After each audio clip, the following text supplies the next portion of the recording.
넘어가게 되면은 이제 에베소서를 마무리하세요. 마무리하시면서 지금 이제 일단은 완전히 에베소서를 닫기 전에 그 직전까지 말씀하셨던 그 생활, 우리의 실천에 대한 부분을 마무리하는 메시지를 주십니다. 그게 전신갑주를 취하라예요. 그래서 이제 지금 이 전신갑주를 취하라라는 말씀을 하시기 전에 이제 우리의 싸움이 어떤 종류의 싸움인가를 이제 말씀을 하시면서, 그러니 하나님의 전신갑주를 취하라 이렇게 말씀을 하시면서 우리의 실천에 대한 부분들을 마무리하고 있습니다. 그러니까 지금 이걸 마무리하시면서 볼 수 있는 건 신실한 그리스도인의 삶은 전투예요. 전투. 전쟁터에서 살고 계시나요? 전쟁. 그게 이제 그리스도인의 삶의 기본적인 의미인 겁니다. 나는 전쟁하며 살아가고 있는가? 그리스도인의 전쟁이라는 말이 낯선 삶이라면은 어떤 삶이겠어요? 나는 전쟁하는가? 나에 대해서 질문하게 되었을 때 별로 그런 것 같지 않은데, 그런 느낌은 아닌데 라는 느낌이 든다면 어떤 상태겠어요? 회의한다는 게 지금 의미하는 게 뭐겠어요? 패배한 거예요. 지금 나는 전쟁하는가? 라고 질문해 봤을 때 난 별로 전쟁하는 것 같지가 않아. 그럼 난 패배한 상태인 거예요, 지금. 그러니까 전쟁 자체를 자각하지 못하는 상태가 적군의 승리의 상태가 되는 겁니다. 그러니까 스스로를 지금 한번 돌아보세요. 여러분의 마음을, 여러분의 상태를. 나는 오늘 전쟁했는가? 나는 어제 전쟁했는가? 근데 전쟁이 아니었어. 그냥 삶에 치였어.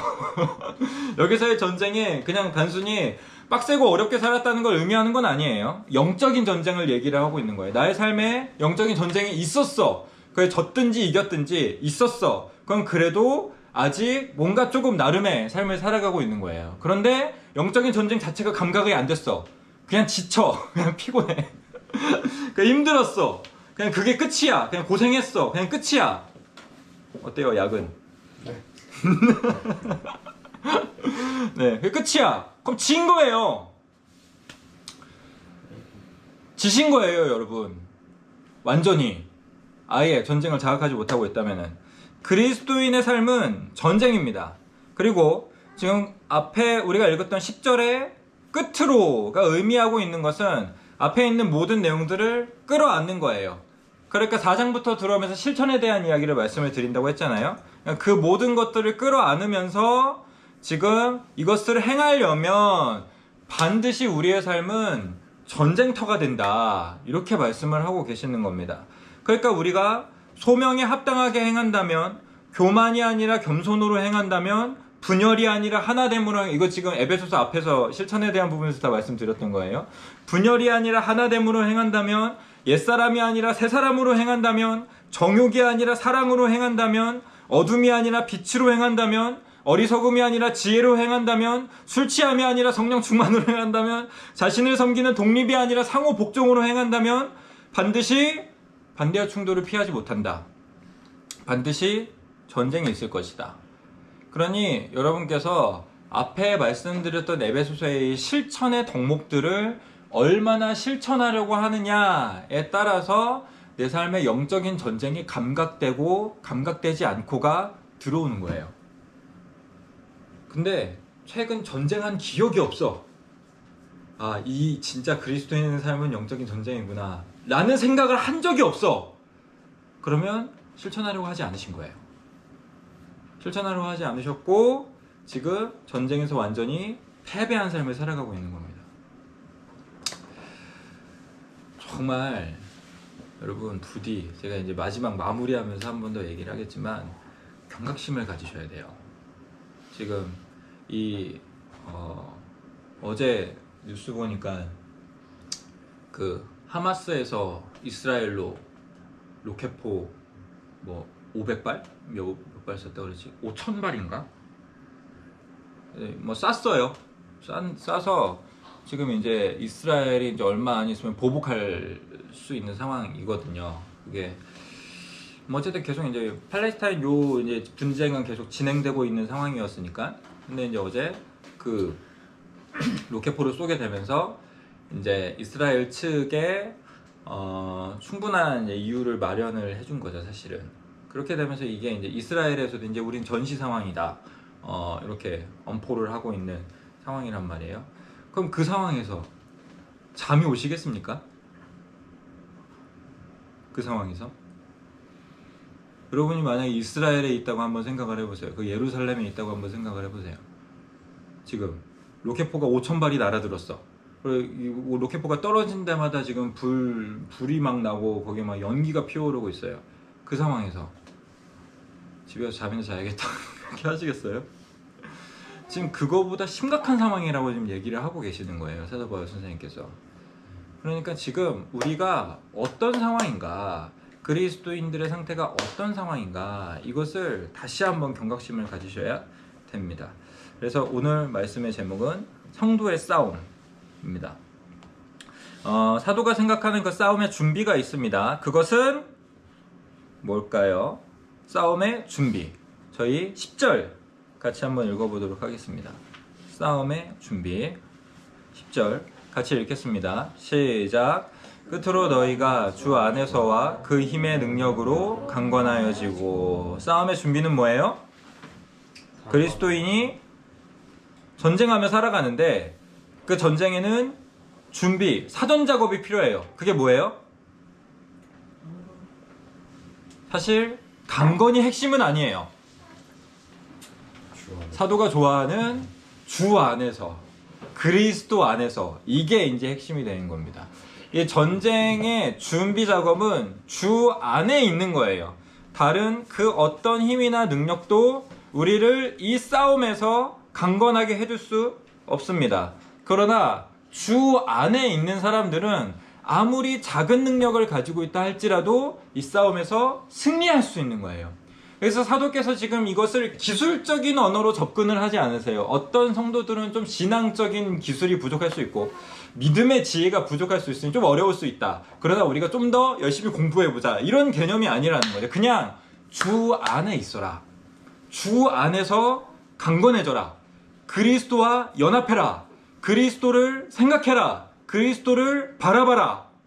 야근을 할 때 중요한 싸움 왜 여기 앉으셔가지고 네. 거기다 이렇게 야근하고 이렇게 오시면은 제가 계속 말을 걸고 싶잖아요. 중요한 것은 아내는 저 맨 뒤에 앉으셨는데 네. 네, 아내가 굉장히 뿌듯해하고 있습니다. 그래도 공격당하는 것을. 네, 주 안에 있는 것, 얼마나 기술이 뛰어나냐는 중요하지 않아요. 얼마나 성경을 얼마나 아느냐는 물론 그게 이제 중요한 통로지만, 그냥 단순히 얼마나 많은 성경을 알고 있느냐는 중요한 게 아니에요. 핵심은 그리스도와 얼마나 연합되어 있느냐. 그리스도, 내 주 예수, 그분을 얼마나 생각하며 있느냐. 이게 이제 그 싸움의 가장 중요한 준비 작업이 되는 겁니다. 그래서 예수님께서는 빌라델비아 교회에게 볼지어다 내가 내 앞에 열린 문을 두었으니 능히 닫을 사람이 없으리라. 진짜 우리 교회가 이런 얘기를 들으면 좋겠다. 정말. 옆에 열린 문을 두었으니 능히 닫을 사람이 없으리라. 왜냐하면 네가 작은 능력을 가지고서도 내 말을 지키며, 이렇게 말씀을 하세요. 작은 능력을 가지고서도. 그러니까 이 교회가 특별히 막 이렇게 신앙적인 어떤 지혜에 있어서 사회적인 자리에 있어서 이렇게 뛰어난 교회는 아니었던 것처럼 보여요. 그러니까 네가 작은 능력, 이걸 굳이 이렇게 언급을 하시는 건 교회가 오히려 좀 누추했나 봐. 모인 사람들의 어떤 모습이나 모인 사람들의 어떤 수준이 되게 낮았나 봐요. 그러니까 너희가 이제 작은 능력을 가지고도 내 말을 지켰다. 그런데 그 작은 능력으로도 충분히 이 싸움에서 승리할 수 있는 곳이 된다는 거예요. 이게 굉장히 중요해요. 저희 어제 캠퍼스 전도 모임이 있거든요. 그래서 이제 멤버가 광훈 형제랑 그 가스펠의 지호 형제랑 그리고 하늘 생명교회의 환희 형제 형제가 되셨죠. 그래서 환희 형제 이렇게 이제 넷이서 지금 하고 있는데 전 개인적으로 아직 나간 거 한 번밖에 없기는 했지만 모일 때마다 되게 은혜가 되는 것 같아요.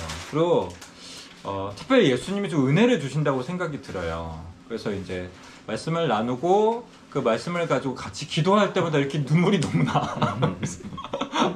네, 그래서 이제 어제 나눈 말씀 이제 2렙돈 낸 과부 이 말씀을 나눴거든요. 근데 이제 예수님은 2렙돈을 네가 제일 많이 냈다 이렇게 말씀을 해요.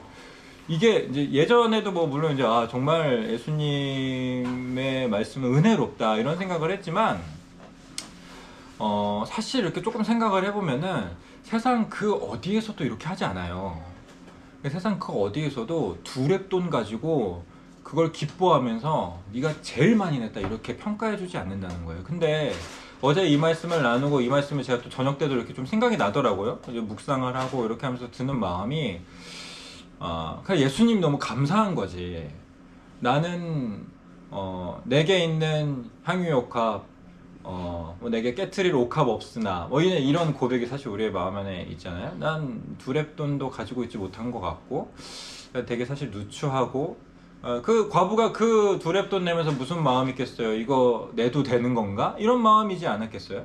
이거 뭐 헌금으로서 의미가 있는 건가? 우리 같으면 어떻게 했을까? 아예 안 내지 않았을까요? 그 2렙돈 내느니 그냥 차라리 뭐 이거 내봤자 뭐 교회 보탬이 되는 것도 아니고 그냥 차라리 그냥 안 내는 게 뭐 사실 의미 있는 거 아닌가?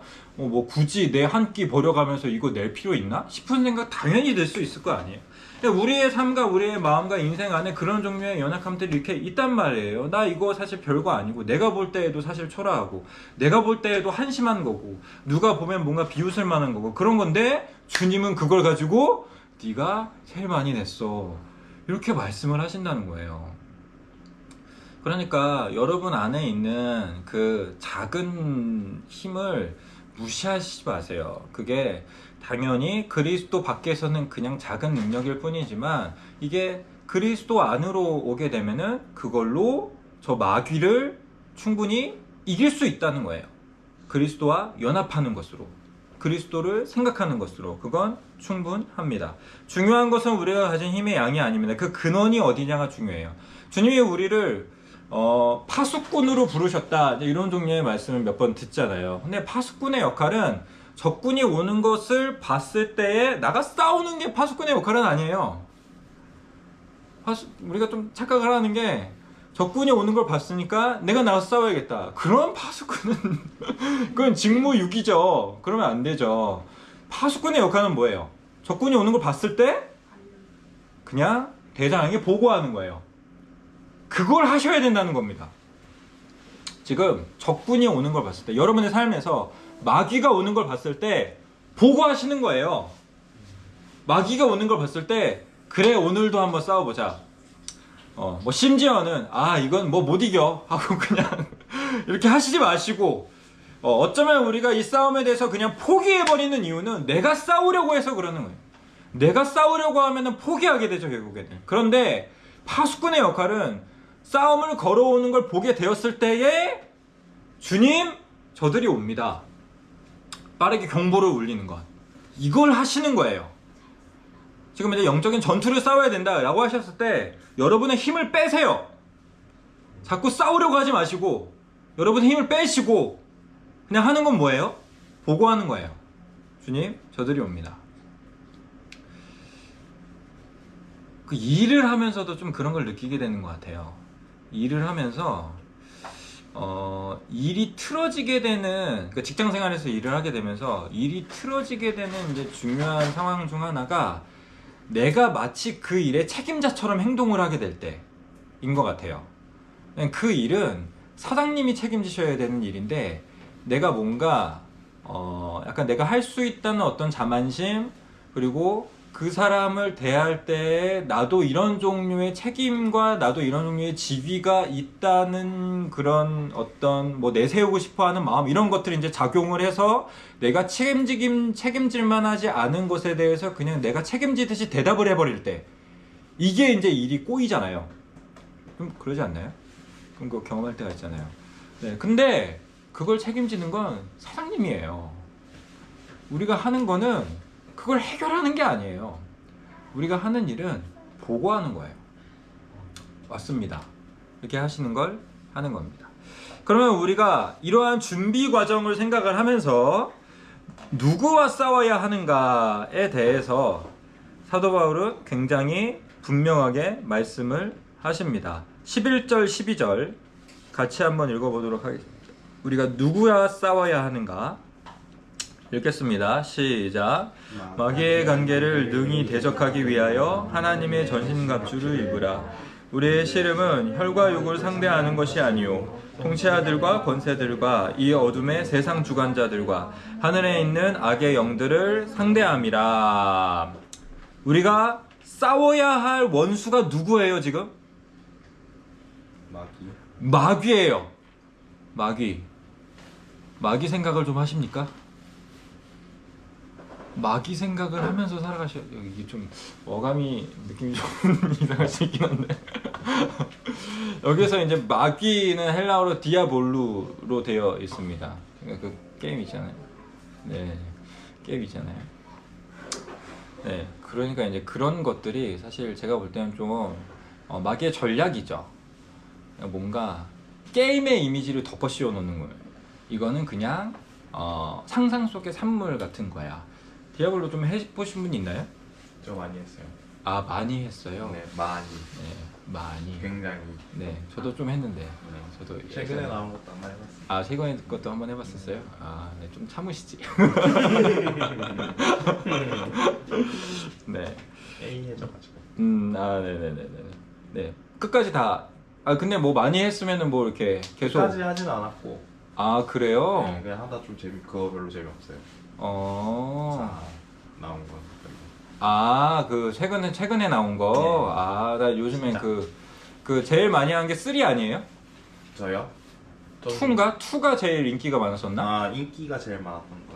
네. 그래서 그거 요즘에 그거 리마스터. 네, 리마스터 됐었잖아요. 네, 그래서 그것도 많이 했고. 아, 그 3도 많이 했고. 나도 좀 오케이. 일단 하지만 나온 지가 10년이 넘었는 거예요? 싸워야 할 원수는 마귀다. 저요? 제가 원수라고요? 예수님께서도 베드로를 향하여서 마귀야 떠나라. 아, 네. 네. 우리가 싸워야 될 원수는 마귀예요, 여러분. 이걸 좀 진지하게 들어주셨으면 좋겠어요. 그냥 뭐 그런가 보지 뭐 성경. 근데 이제 자꾸 우리가 이런 얘기를 들을 때 그냥 뭐 옛날 사람들은 그냥 그렇게 생각을 했나 보지 뭐로 이렇게 듣는 경향이 좀 있단 말이에요. 근데 지금 그냥 그런 얘기를 하고 있는 게 아니라 우리의 실제적인 상대, 우리가 실제로 싸워야 할 마귀가 존재함을 얘기하십니다. 우리 시대에는 이상한 현상이 있죠. 한편으로는 마귀의 존재를 믿지 않는 사람들이 믿지 않는다는 개념을 넘어서서 조롱하죠. 그리고 그걸 그냥 상상 속의 것으로 계속 생각을 하고 아직도 그런 얘기를 하냐? 뭐 이런 종류의 반응들이 사람들이 보통 보이죠. 다른 한편으로는 마귀에 적극적으로 관여하는 사람들이 또 늘어나고 있습니다. 그 막 사단 숭배 이런 거 하는 사람들 있잖아요. 실제로 있어요. 제가 이제 언젠가 저희 아내한테도 한번 얘기한 적이 있지만 사람들이 마귀는 비웃는데 귀신은 무서워해요. 이런 게 이제 원수의 전략이라는 거죠.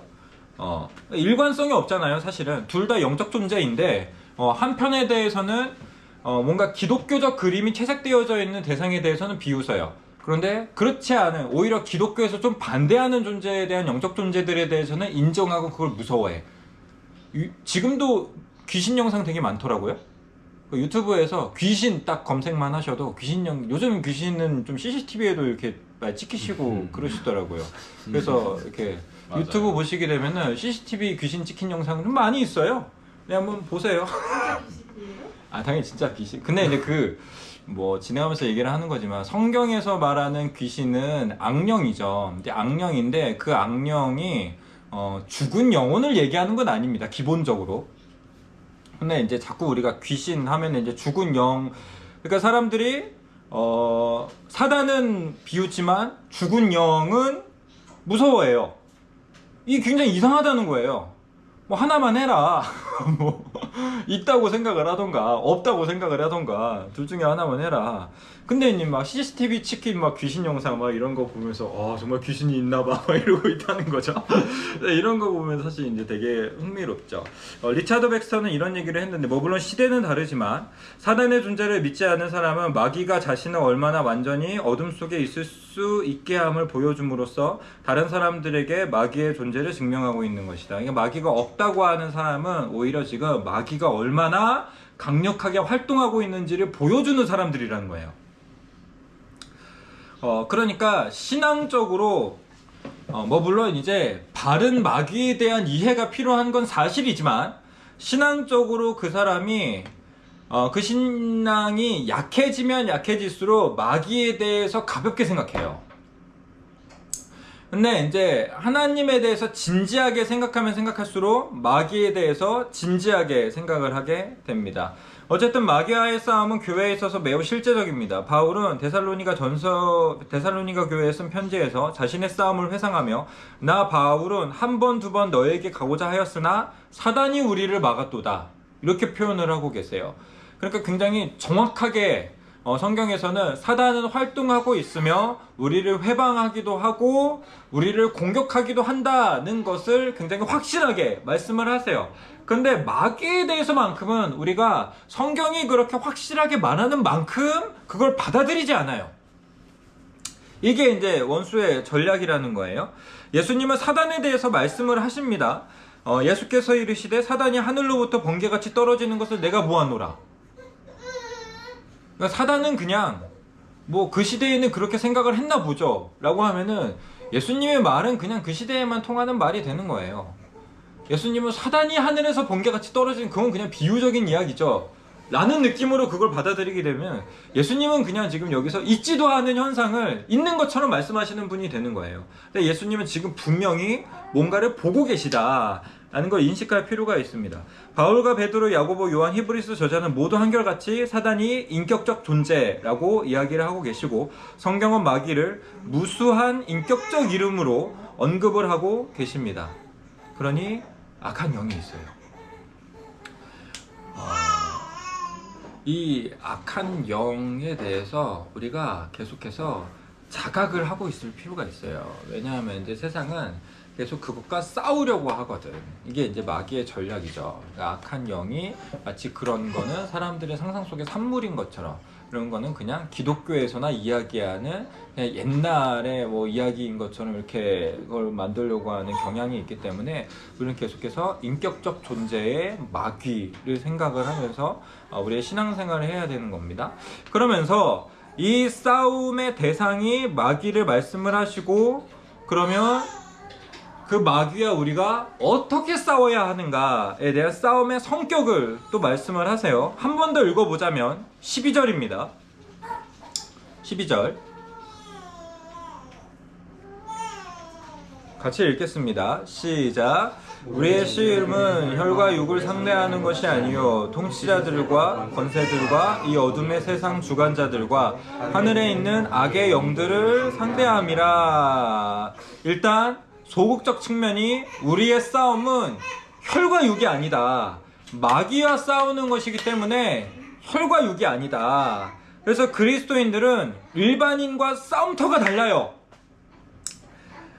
다른 이들이 보지 못하는 세상을 보고 다른 이들이 싸우지 않는 싸움의 현장에서 싸우는 사람들이 바로 그리스도인들이에요. 여러분, 그리스도인들은 일반인이 아니에요.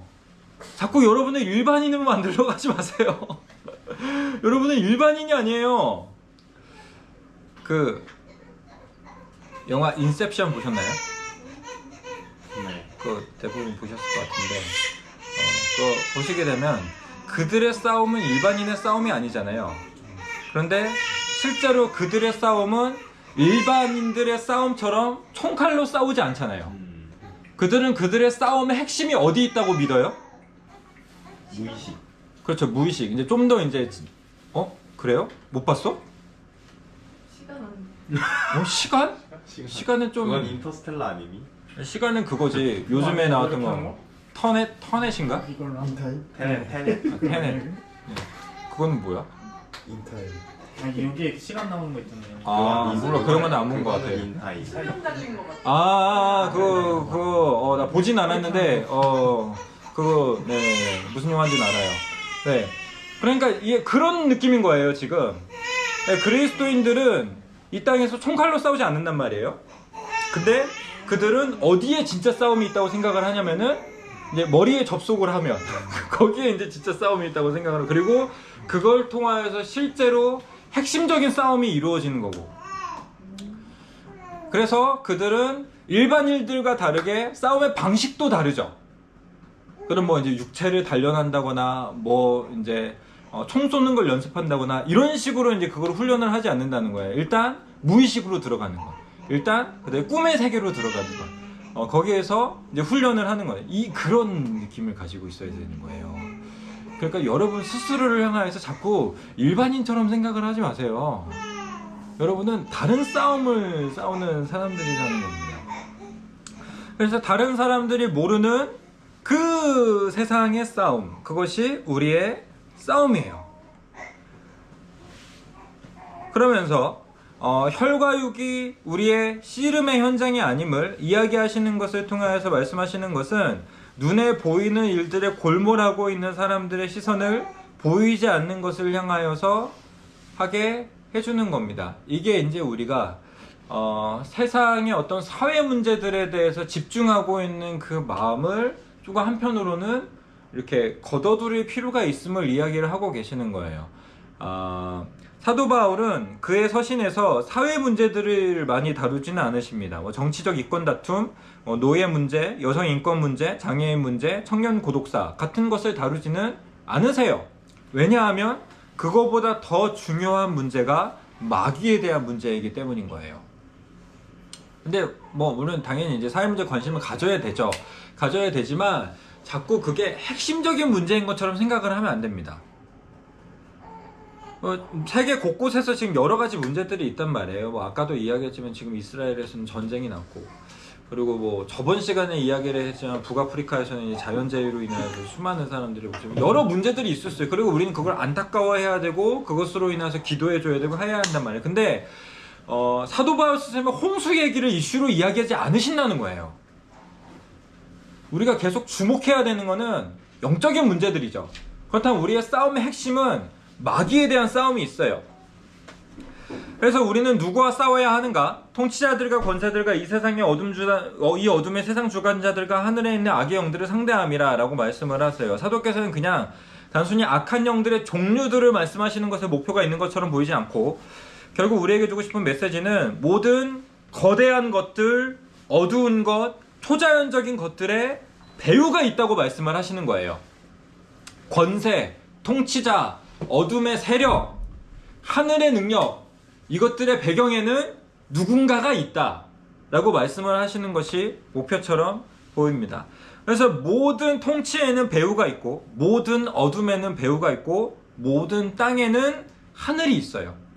그 하늘은 저기 있는 하늘을 얘기하는 게 아니에요. 그 하늘은 여기 있는 그 하늘, 이 땅과 함께 있는 하늘, 근데 그 땅에 기초를 이루고 땅에 배후를 이루고 있는 그 하늘에 대한 이야기를 하고 계시는 겁니다. 모든 땅의 지점에는 다 하늘이 같이 있어요. 보이지 않는 영역이 있다는 거예요.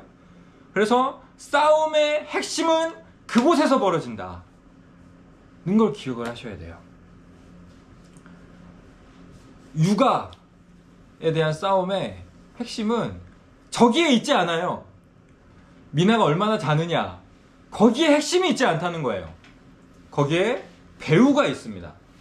육아에 배후가 있어요. 육아를 하면서도 그걸 볼 수 있어야 되는 거예요. 지금 이 육아의 이 상황들을 통하여서 지금 하나님께 더 가까워지게 하려고 하는 건가, 하나님으로부터 멀어지게 만들려고 하는 것인가. 모든 싸움에는 영적인 영역들이 다 있는 겁니다. 이걸 계속 보려고 하셔야 되는 거예요. 다이어트에 대한 싸움은 그것이 전부가 아닙니다. PT. 지금 바로. 근데 자꾸 우리는 다이어트에 집중을 해요. 나의 오늘 체중이 얼마인가. 계속 거기에만 이렇게 집중. 근데 진짜 싸움은 그게 아니에요. 그건 그냥 표면적인 상황들인 거예요. 그 상황에서 지금 하나님께 더 가까워져 가고 있는가? 하나님으로부터 멀어지려고 하고 있는 거야. PT 받고 계시잖아요. 그게 전부가 오늘 내가 몇 킬로를 듣는가가 진짜 싸움이 아니라는 거예요. 물론 그게 과정이에요. 그런 것들이 다 과정이 있단 말이에요. 그런데 진짜 싸움은 내가 오늘 몇 킬로를 듣느냐가 아니라 이것을 통하여서 지금 나의 내면과 나의 영혼 안에 무슨 일이 벌어지는가, 이걸 계속 주목을 하셔야 됩니다. 근데 이제 우리의 관점이 좀 그러기가 쉽지가 않죠. 그래서 계속 우리의 씨름은 혈과 육이 아니요, 우리의 씨름은 혈과 육이 아니요, 지금 이 상황 자체가 우리의 씨름의 전부가 아니다. 계속 일을 하면서도 우리의 씨름은 그 일 자체에 있지 않은 거예요. 그것을 통하여서 지금 하나님께서 무슨 일을, 그리고 저 원수가 무슨 일을 하고 있는가, 이거에 주목을 해야 되는 겁니다. 그러면 이 영적 배후와 싸우는 구체적인 활동들은 무엇인가? 이 영적 배후와 싸우는 무기가 이제 하나님의 전신갑주고, 그게 이제 다음 주와 다다음 주, 근데 다다음 주는 연합예배이기 때문에 그 다음 주 이렇게 두 번에 걸쳐서 하나님의 전신갑주를 말씀을 드리려고 합니다. 어쨌든 그러면은 이 영적 배후와 싸우는데, 그럼 구체적으로 이 마귀와 싸운다는 것이 정확히 뭘 얘기를 하는 건가, 이 얘기를 해보려고 해요. 잠시 축귀에 대한 이야기를 해보자면, 귀신을 내쫓는 사역, 이거 좀 보신 적 있나요? 이런 유튜브 검색하면 많이 나와. 네, 유튜브 검색하면 뭐 축기, 그럼 뭐 그리스도인 뭐 어떤 사역자 분들도 이렇게 축기 사역 이런 거 하시는 분들 많이 있거든요.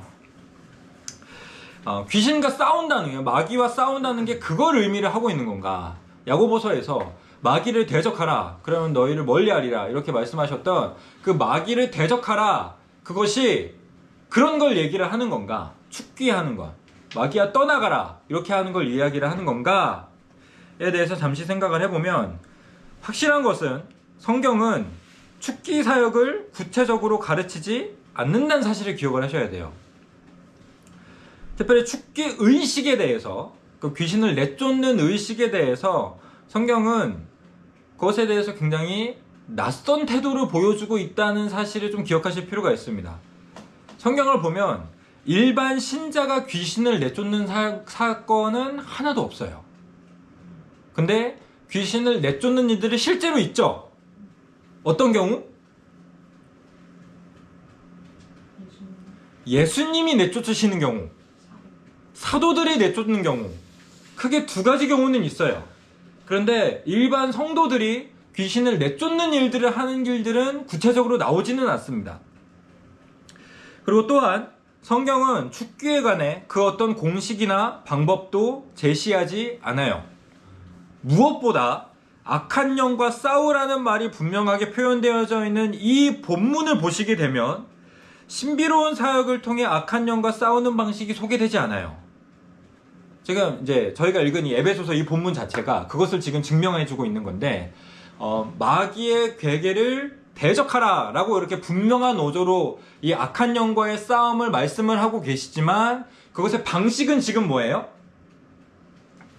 하나님의 전신갑주를 취하라잖아요. 그것의 방식에 대해서 너희가 주기적으로 같이 모여서 귀신을 내쫓는 의식들을 하고 이런 얘기를 하시지 않으신다는 거예요. 안수하여 귀신을 내보내고 뭐 이런 종류의 얘기를 하시지 않으세요. 그걸 안 하시고 그냥 하나님의 전신갑주를 취하라, 이렇게 말씀을 하시는 겁니다. 그러니까 마귀와의 싸움에서의 핵심은 보통 이제 어떤 부류의 어떤 신비적 사역을 하고 계시는 축기를 통하여서 이런 사역을 하시는 분들이 이야기하는 그런 종류의 싸움이 아니라는 걸 좀 볼 수 있는 거예요. 인도네시아에서도 막 이렇게 축기하고 이런 거 본 적 없어요? 그래요? 거기는 왠지 좀 다양한 분들이 있으실 것 같은데. 네. 어쨌든 이제 인도네시아도 귀신 좋아하잖아요. 네, 약간 귀신 좋아하고 그러다 보니까 뭐 그런 거 하시는 분 없나 싶기는 한데, 그렇기 때문에 뭐 저희가 그렇다고 해서 뭐 축기를 하는 그 기독교계 안에서 축기 사역을 하고 있는, 귀신을 내쫓는 사역을 하는 그 모든 것들에 대해서 그냥 부정적인 의미를 담을 필요는 없겠지만, 기본적으로 성경이 마귀와 싸우라, 마귀를 대적하라 라고 이야기할 때 그것은 그런 그림은 아니겠다. 일반적으로는 그렇게 이해를 하시면 되는 겁니다. 확실히 많은 경우 성경에서 악한 영, 사탄, 마귀와 싸우는 활동은 영혼을 정결하게 하는 것, 은혜의 방편에 집중하는 것, 악한 생각과 행동이 자리 잡지 못하게 하는 것 등으로 표현이 됩니다. 그렇게 마귀와 싸운다는 것은 그런 종류의 내적인 활동들이 되는 거예요. 그러면 우리가 더 나아가 이제 소극적으로는 그런 종류의 활동을 이야기하는 것이 아니라는 걸 인식을 하면서 적극적으로는 그럼 뭐냐 대체 마귀와 싸운다는 것을 생각을 해보면 우리가 대적해야 하는 것은 마귀의 관계라고 말씀을 하십니다. 그래서 마귀의 관계를 능히 대적하기 위하여 그러니까 마귀와 싸운다는 건 마귀의 관계와 싸우는 것을 의미하고 있습니다. 여기에서의 관계는 헬라어로 메소디아라는 말인데 무슨 영어 단어가 생각이 나시죠? 방법? 네, 메소드가 생각이 나죠. 그래서 이 방법의 어원이에요. 그래서 마귀의 관계. 이거는 간사함, 교활함, 속임수 같은 의미를 가지고 있습니다. 이 용어는 몰래 접근해 갑자기 먹잇감을 덧치는 맹수를 향하여서 보통 사용되는 단어예요. 그래서 지금 이 마귀가 맹수처럼 지금 잠복하고 있는 것을 그리면서 표현을 하고 계시는 겁니다. 그렇다면 우리의 싸움의 활동은 내적인 싸움이 될 가능성이 높다는 거예요. 생각을 해보시면 미끼를 던지고 간계를 사용을 하여서 싸우려고 하는 상대와 싸우는 것의 핵심은 그 대상과 직접적으로 싸우는 것에 있지 않습니다. 예를 들어서 그 식충식물 아시죠? 파리지옥. 이거 요즘에는 막 우리 가정집에서도 막 키우고 막 그러시더라고요. 그래서 집에 가면 파리지옥 있고 파리 잡아먹고 있고 얘가 만약에 파리와 파리지옥의 관계가 약간 우리와 사단의 관계와 비슷하죠. 그래서 이제 잡히면 그냥 죽는 약간 이런 게 있단 말이에요. 파리가 파리지옥과 싸우려면 어떻게 해야 돼요? 얘랑 직접적으로 싸우나요? 그럴 수도 없잖아요. 이건 공격할 수 없는 대상이에요. 그럼 파리는 이 파리지옥과 싸우려면 어떻게 해야 돼요? 걔랑 싸운다는 건 결국 그러니까 자기 안에 있는 욕구와 싸워야 되잖아요. 그러니까 얘는 자꾸 미끼를 던지고 이제 파리지옥이 이제 딱 이렇게 아가리를 열면은 안에 막 이렇게 뭐 척수 같은 게 있던데 그런 게 있고 약간 붉게 그래서 뭔가 이제 벌레들을 유인할 만한 오해가 있단 말이에요. 그러니까 파리가 얘랑 싸우려면은 얘 자체랑 직접적으로 싸워서 하는 것은 답이 안 나오고 이 안에 들어가고 싶은 자기의 욕구와 싸워야겠죠. 그래야지 이 친구와의 싸움에서 승리하는 거잖아요. 이런 개념이라는 거예요. 어떤 우리에게 미끼를 던지고 속임수를 던지는 그러한 대상과의 싸움은 항상 그 대상 자체와 있지 않습니다. 나의 내적인 싸움으로 항상 그것은 표현되기 마련이에요. 그 싸움은 항상 이렇게 활동이 진행이 될 수밖에 없어요. 그래서 마귀의 관계의 대표적인 활동은 유혹이에요. 여러분의 삶에서 유혹이 일어나실 때 마귀가 온 겁니다. 그걸 그렇게 인식을 하셔야 돼요.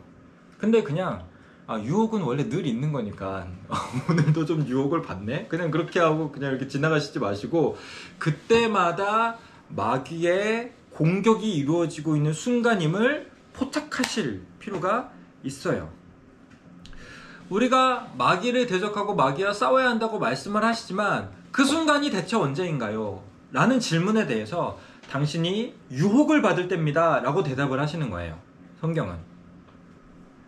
그래서 다양한 유혹들이 있을 수 있어요. 어떤 우리의 몸의 욕구를 채우는 것에 대한 먹고 싶은 욕구, 보고 싶은 욕구, 때로는 화내고 싶은 욕구 이런 것들이 일어날 때가 있다면 그런 유혹들이 있을 때가 있어요. 그럼 그때 그 앞에서 어떻게 하라고요? 네? 그렇죠. 네, 답을 말해줬어요. 네, 사장님께 보고 이걸 계속 기억을 하시면 되는 겁니다. 네, 우리의 왕께 보고하는 거. 주님, 원수가 나타났습니다. 주님, 마귀가 나타났습니다. 이것을 물리쳐 주시옵소서. 이렇게 보고하는 것. 그게 우리의 싸움의 지점이에요. 이것을 굉장히 선명하게 이해할 수 있는 것이 예수님께서 애시당초 싸우셔야 했던 그 싸움은 예수님의 사역의 초기부터 규명되고 있음을 우리가 이해할 수 있어요. 어떤 장면? 예수님이 광야에 나가셔서 마귀에게 유혹을 받으신 장면. 그래서 마태복음 4장 1절부터 3절을 읽어보면 그때 예수께서 성령에게 이끌려 마귀에게 시험을 받으러 광야로 가사 40일을 밤낮으로 금식하신 후에 줄이신지라. 이 시험하는 마귀가 어떻게 공격을 해요? 어떻게 다가오고 어떻게 공격을 해요? 지금 시험하는 자가 예수께 나와 이르되 네가 만일 하나님의 아들이거든 명하여 이 돌들로 떡덩이가 되게 하라. 유혹하는 거예요. 그냥 유혹. 뭔가 갑자기 칼 들고 나가가지고 우리 한판 붙을까? 이렇게 얘기하지 않는다는 거죠. 그냥 뭔가 굉장히 뭐 격렬한 어떤 활동 뭐 이런 것으로 우리에게 오는 것이 아니라 우리의 내면에 은밀한 어떤 유혹이 발생이 된다는 거예요.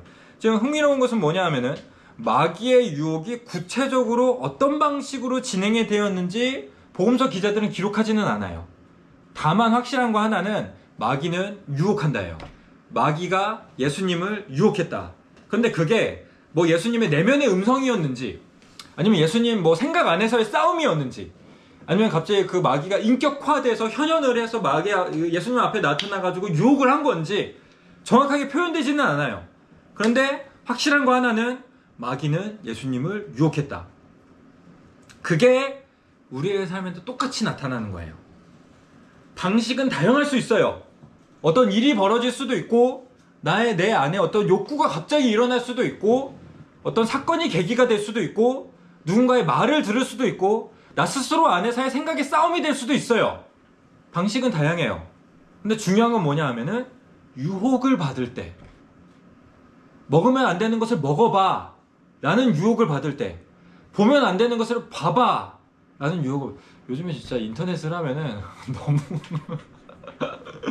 네, 기본적으로 선정적인 것들이 너무 많고 유튜브만 해도 특히 이제 그 쇼츠는 일부러 이제 자극적인 것들을 이제 이걸 뭐라고 하죠? 메인 화면? 썸네일. 네, 썸네일. 네. 근데 자극적인 것들을 썸네일로 해놓잖아요. 일부러. 근데 그 수위가 점점 올라가는 느낌이에요. 그 수위가 점점 올라가는 느낌이고. 그래서 유튜브를 보기도 사실 좀 불편해. 뭐 난 그냥 뉴스 보려고 이렇게 틀어도 갑자기 또 이제 쇼츠에 막 그런 것들이 이렇게 뜨고 하는 걸 보면은 근데 그 순간 마음에 유혹이 일죠. 눌러봐. 이런 유혹. 특히 선정적인 것들은 이게 형제들이 좀 그런 거 같지 않나요? 그렇지 않아요? 네. 네, 굉장히 아닌 것처럼 이렇게 앞에 맞습니다. 하면 죽어요? 혹시? 맞아요. 네, 자매들도 있잖아요. 자매들도 뭐 이렇게 뭐 예쁜 연예인 뭐 이렇게 나오면 눌러보고 싶다. 아니에요? 자매들의 유혹은 주로 뭐지? 뭐 명품? 맛있는 거? 뭐 맛집? 마라탕. 마라탕? 약간 먹방? 이런 거? 쇼츠에 나오는 거. 야, 그럼 눌러봐. 약간 이런 게 나온다는 거야. 그게 마귀와의 싸움이라고 얘기를 하시는 거예요. 성경은. 지금 딱 그거를 정확하게. 그러니까 그 순간마다 우리가 기본적으로 얘가 지금 가까이 왔구나. 이걸 포착하실 필요가 있다는 거죠.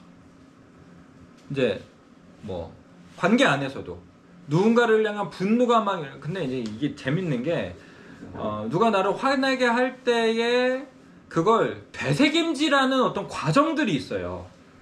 그래서 계속 내 마음에서 그 사람의 문제, 그 사람의 실수, 그 사람의 나를 대하는 태도, 그 사람의 말투 막 이런 게 자꾸 생각이 나는 거죠. 그래 걘 원래 그랬어 막 이렇게 하면서 네, 저번 주에 저희 아내는 조금 싸웠을 때에도 우리 아내는 정말 그래 막 이런 것들이 왜 이러는 거야 약간 이런 것들이 막 이렇게 계속 되새김질이 된단 말이에요. 이게 유혹이에요. 이게 일어나게 되었을 때 주님 원수가 가까이 왔습니다. 마귀가 내 안에서 일합니다. 애를 볼 때에도 순간적으로 화가 날 때가 있어요.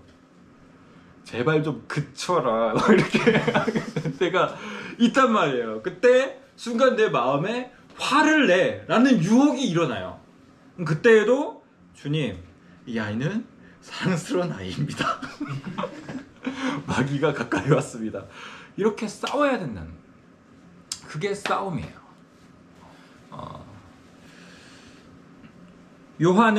사도 요한은 우리를 유혹하는 내용들을 요약합니다. 이 세상이나 세상에 있는 것을 사랑하지 말라. 누구든지 세상을 사랑하면 아버지의 사랑이 그 안에 있지 아니하니 이는 세상에 있는 모든 것이 육신의 정욕과 안목의 정욕과 이생의 자랑하니. 이 세 가지, 이게 세상의 핵심이다. 그리고 그 세상은 그냥 당연히 하나님께서 지으신 모든 만물을 얘기하는 건 아니죠. 여기서 이제 세상에 대한 의미는 죄로 얼룩진 세상의 그 특징에 대한 이야기를 하시는 거고, 거기에 우리가 자꾸 빠진다는 거죠. 그러니까 세상은 자꾸 이 세 가지 방식으로 유혹하는 거예요. 몸의 욕구, 안목의, 눈의 정욕, 그러니까 우리의 어떤 감각적인 것들을 자극시켜주는 어떤 정욕들, 그리고 또한 이생의 자랑, 내가 무시당했어 라는 그런 느낌, 나의 어떤 체면을 살리려고 하는 어떤 태도들, 행동들, 그런 것에 대한 유혹, 이것이 우리가 싸워야 하는 유혹입니다. 그리고 우리의 승리도 결국 거기에 있습니다. 여러분, 사람들이 다 그렇게 생각을 하죠. 남들이 부러워하는 맛있는 것을 먹는 인생이 성공한 인생이라고 생각을 하죠. 근데 진짜 승리는 거기에 있지 않아요. 진짜 승리는 남들이 먹고 싶어하는 맛있는 먹을 것에 대한 유혹을 거절한 게 진짜 승리인 거예요. 그게. 근데 자꾸 우리는 얼마나 많은 맛있는 것을 먹을 수 있는지로 승리의 기준을 만듭니다. 근데 주님은 그걸 가지고 네가 승리했다고 말씀하지 않으세요. 주님의 승리는 네가 그걸 얼마나 거절했느냐, 얼마나 그 유혹 앞에서 나의 도움을 구했느냐, 거기에 승리가 있다고 말씀을 하십니다. 육신의 유혹에 굴복하지 않았을 때 예수님이 이기신 거예요. 눈의 욕구에 굴복하지 않았을 때, 유튜브를 하다가 눌러볼까 했다가 그냥 지나갔을 때 그때 예수님이 이기신 거예요. 그렇다 우리의 자랑과 우리의 만족을 위해서 우리가 굴욕당하기를 기꺼이 감수하게 되었을 때 예수님이 이기신 겁니다. 마지막 말씀드리고 마치면 13절 같이 읽어보도록 하겠습니다. 13절 같이 읽겠습니다. 시작. 그러므로 하나님의 전신갑주를 취하라. 이는 악한 날에 너희가 능히 대적하고 모든 일을 행한 후에 서기 위함이라. 이 성도의 싸움의 목표는 뭐예요? 모든 일이 끝나고 서는 거야. 모든 일을 행한 후에 서는 거예요. 거기 서 있는 것. 뭔가를 한계를 뛰어넘는 것이 목표가 아니에요. 그리스도인의 목표는 계속 거기 서 있는 겁니다. 그리스도인으로서. 그래서 사실 계속 거기 서 있는 게 은혜고, 계속 거기 서 있는 게 승리예요.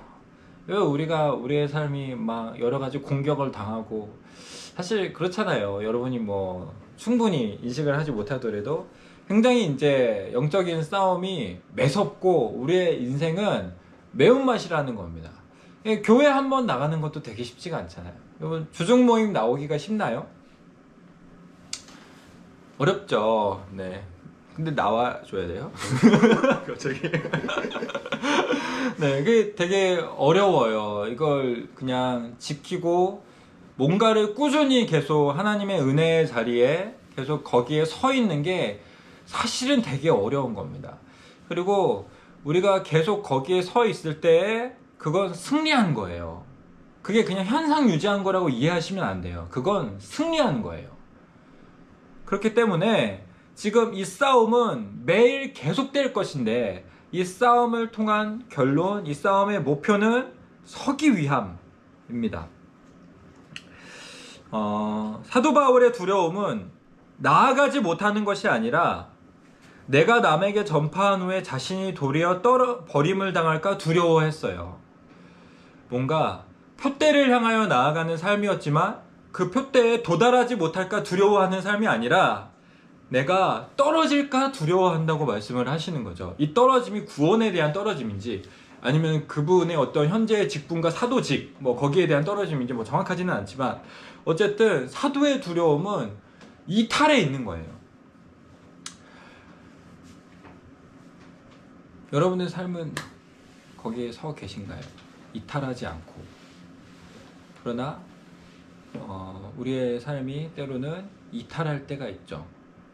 처음에 가졌던 열심, 하나님을 향해서 가지고 있었던 사랑, 하나님 앞에서 가졌던 기도의 시간, 말씀의 시간, 이런 것들에 대해서 이탈해 버릴 때가 있단 말이에요.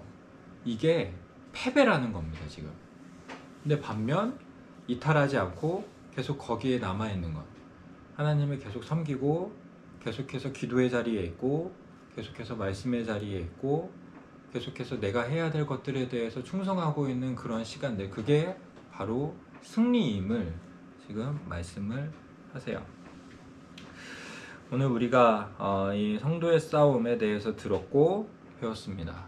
이것을 이번 주에 또 기억을 하시면서 여러분이 혹 이탈한 자리가 있다면 다시 그곳으로 돌아가세요. 다시 그곳에서 돌아가셔서 다시 한번 또 성도의 삶을 살아가실 수 있는 이번 주가 되시면 좋겠습니다.